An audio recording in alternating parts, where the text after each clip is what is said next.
Hello and welcome to Talking Aussie Books, a weekly podcast bringing readers and writers of Australian fiction together. I'm Claudine Tinellis. As an avid reader and passionate advocate for Australian fiction, I make it my mission to spotlight local talent. So if you're looking for your next read or simply want to learn more about the Australian literary scene, this podcast is for you. Grab yourself a cuppa, sit back and relax. Listeners, believe me when I say that much like my taste in music, my reading pile is an eclectic mix of genres. I'll happily read rural fiction one day, crime the next, followed by rom-com or stories categorised as women's fiction, for want of a better term. And don't get me started on rural noir and domestic thrillers. In short, I love them all. So when I picked up Kylie Kaden's new book, One of Us, I knew this was going to be right up my alley. A book that takes us well beyond the picket fence and exposes the imperfect lives of two seemingly perfect families. Covering some big issues, this book was pacey and complex with an intricately woven plot that had me guessing till the very end.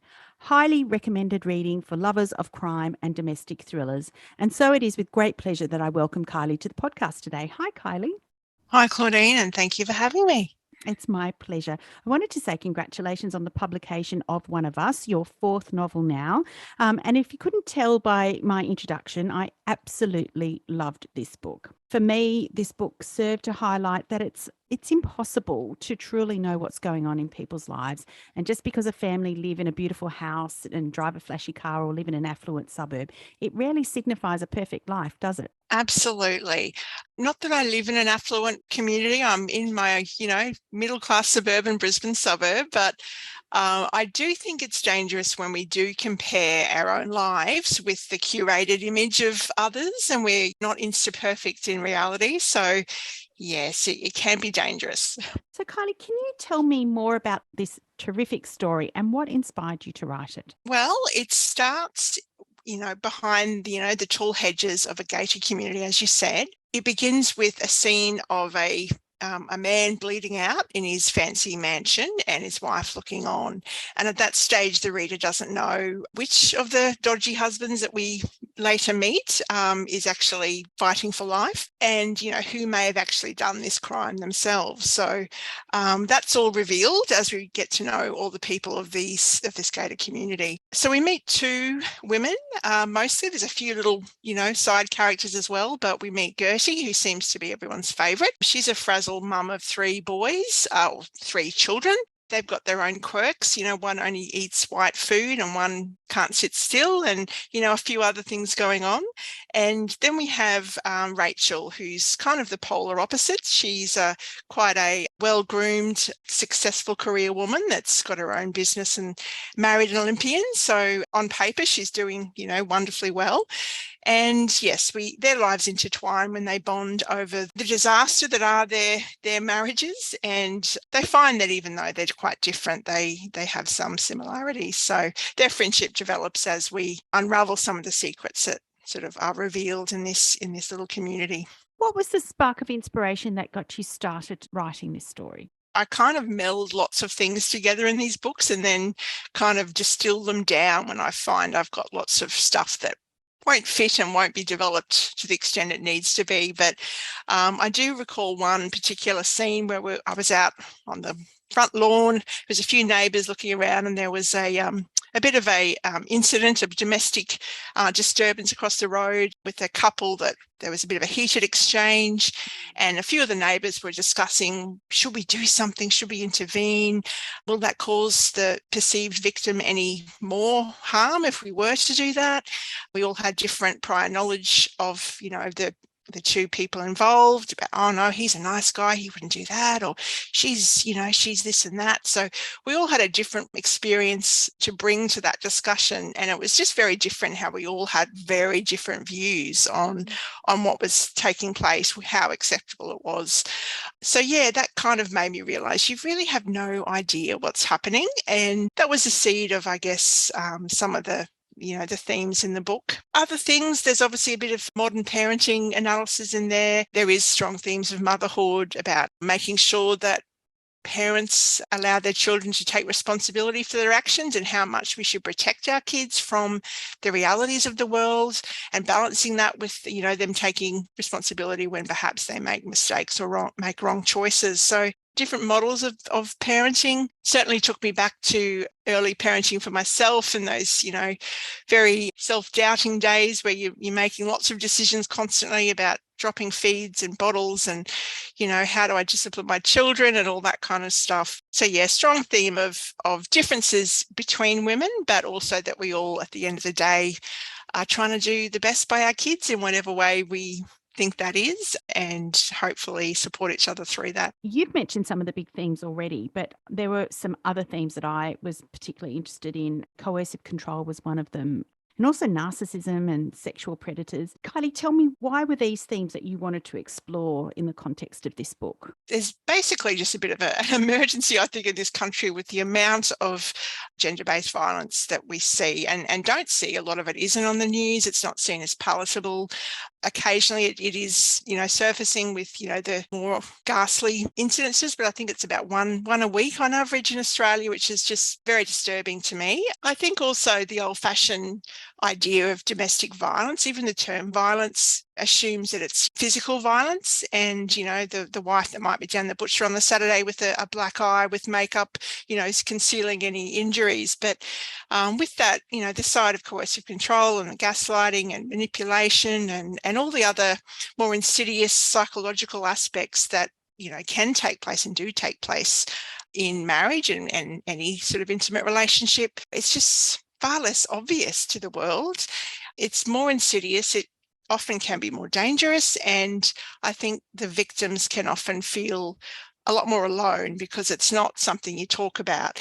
Saying to someone, oh, my husband doesn't let me see my friends as much or something, doesn't seem like, you might joke about it, oh yes, we're all under the thumb or this and that, but it can actually be signs of something far more serious. So something I'm passionate about, I guess. And I think that fiction can sort of inform our culture to some degree. I don't think it's hopefully not triggering or graphic to the extent that it would upset people, but hopefully the way that I've addressed it, hopefully with some sensitivity, it does make people that might have experienced similar things feel like, oh, okay, it's not just me. This has happened in other families, and perhaps there are other ways that we can support these people. I think, and I've spoken about this before on the podcast with other authors, but we know that as a form of domestic violence, coercive control is appallingly frequent in its occurrence. And you've mentioned this.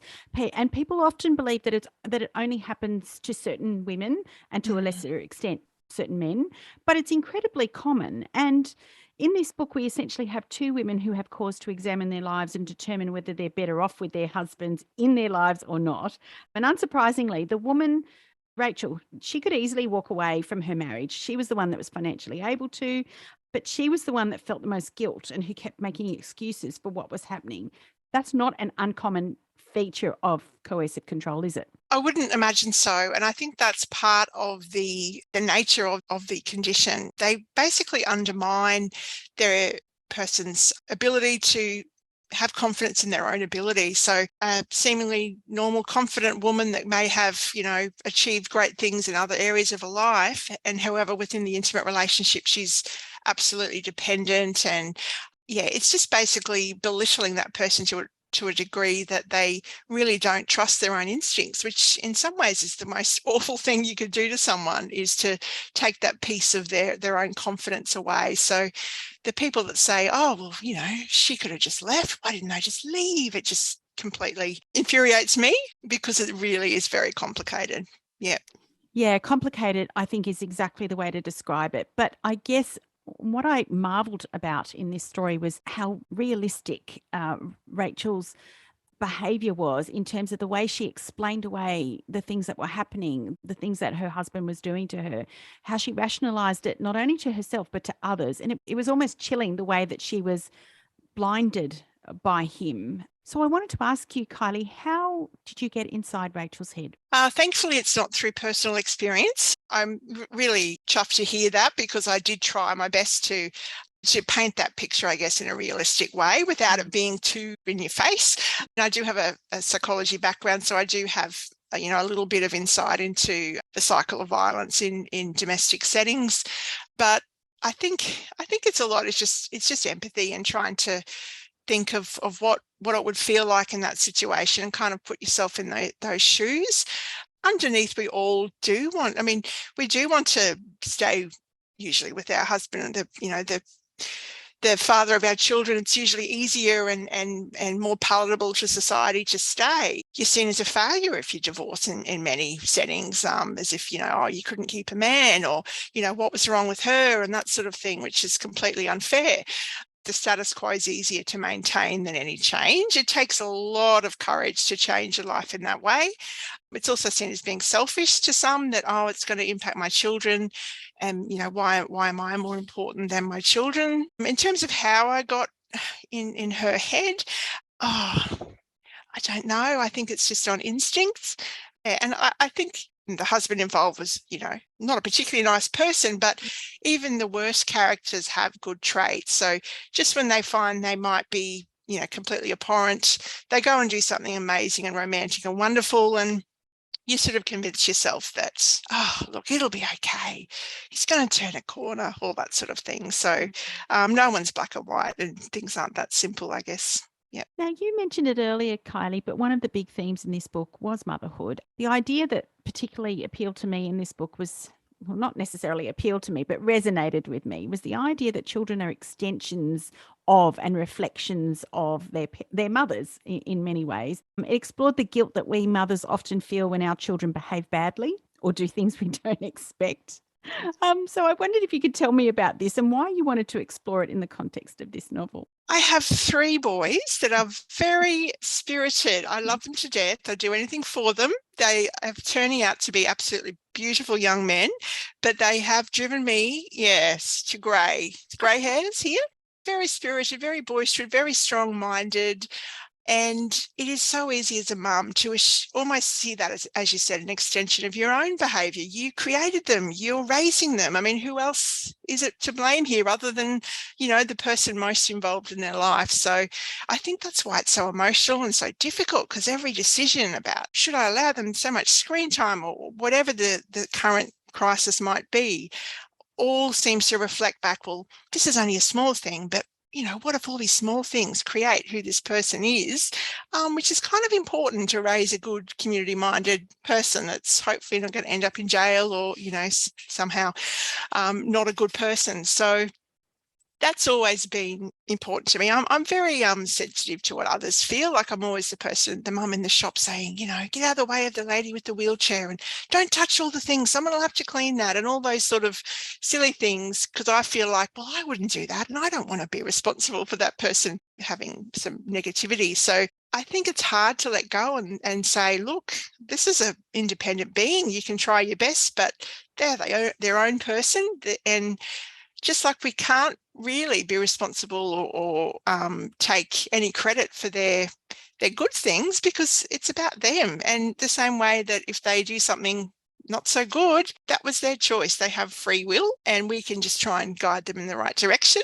I have friends that have perfect angel children that would sit politely next to them at the cafe and do their colouring in, whereas my kids would be off trying to find the fire extinguisher to try and create a scene. And I'd be like, oh, what am I doing wrong that my children aren't, beautiful angels? And I think I just realised after a while, look, you get what you get and you don't get upset, and, they've ended up lovely kids. So yes, one of the key parts, I think, of motherhood that is quite hard to let go of, that they are not you, they are, their own person, and you should let them be themselves. Yes, so true and so well said. Kylie, I think I told you before we started recording that Gertie was my favourite.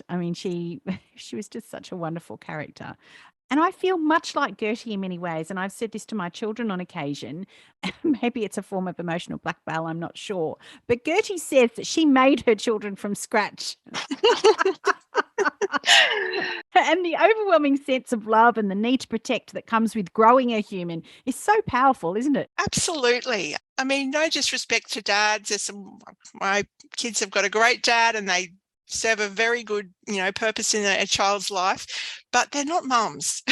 They're not very good at being mums. They're great at being dads, and having experienced it 3 times, it is, just an overwhelming experience, and you do, I think, lose yourself into that role. And I think that's sort of another theme in the book, is about trying to keep hold of an aspect of yourself that's not related to being a mum or your job or a wife, is actually who are you without those things. And we should all have hopefully a strong sense of self without those things, so that when our kids grow up, or if our husband leaves us, or, what other things change in our life, we've still got us at the end. And I think it's really important to try and maintain that sense of self.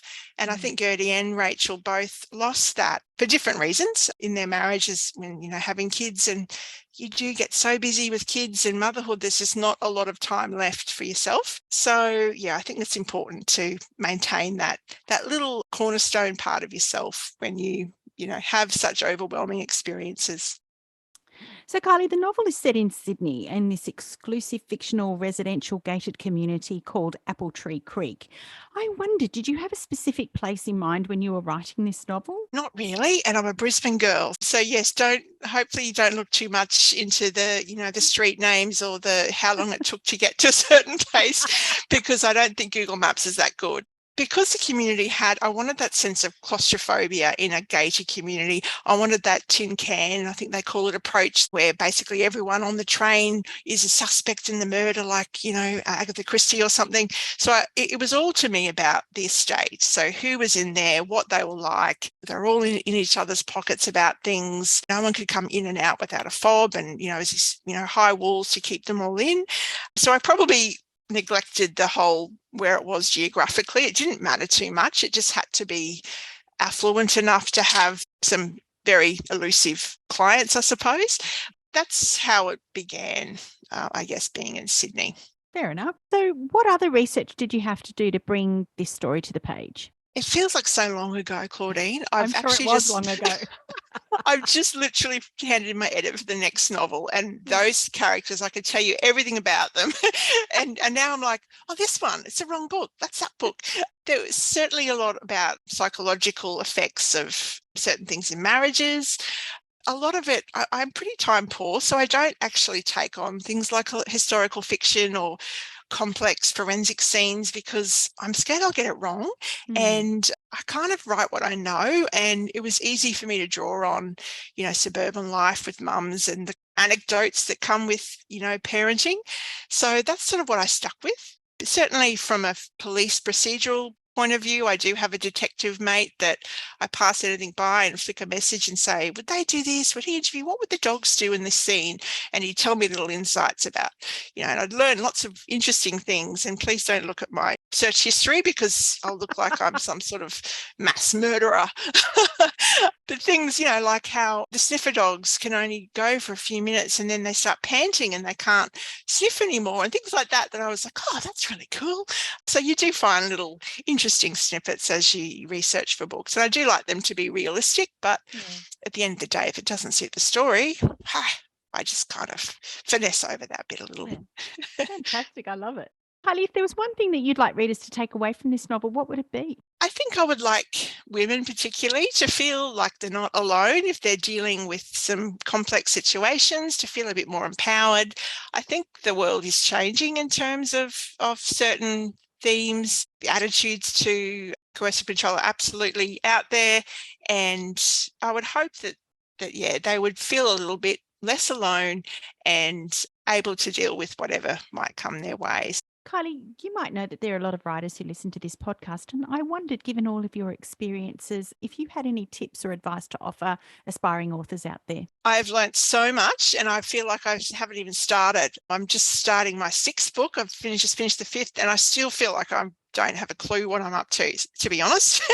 I am getting there, but I've learnt something with every book. I think the first couple I learnt to write in scenes and to make sure I didn't have too much exposition, and I kept the majority of the chapter in that active voice.